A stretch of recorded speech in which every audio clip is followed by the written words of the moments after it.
this is Sarah Brash. So I just want to talk about that asinine New York Magazine article by Sam Adler-Bell that is about how apparently young women are leaving the new right in droves because the new right has become grossly misogynistic. And I've already talked about a little bit about how, does some of the rhetoric, especially of young white men on the new right, does it cross the line?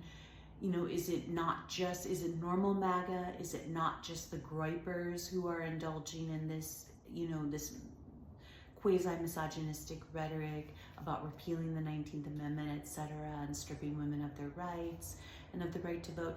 So it does sometimes, even within the normal MAGA sort of rank and file, especially among young white men, it does sometimes cross the line. And I'll be honest about that, but as I've said before, I forgive it because it's just blowing off steam. I truly believe that because they've been so wonderful to me and have protected me during the witch hunt at Yale, and I love them so much.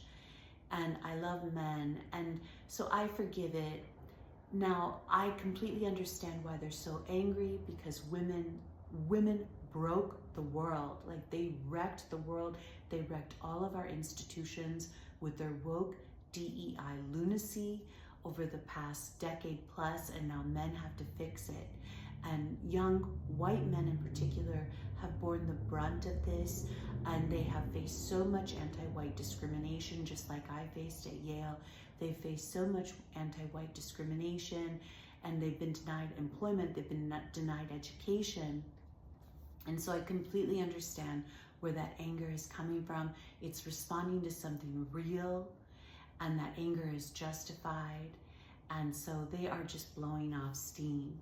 And so I wanted to talk a little bit also about how I think that really, truly, men should be leading our institutions. But you don't need to discriminate against women to make that happen. And it's because there are so many more hyper-intelligent men than women. And this is a fact, an empirical fact.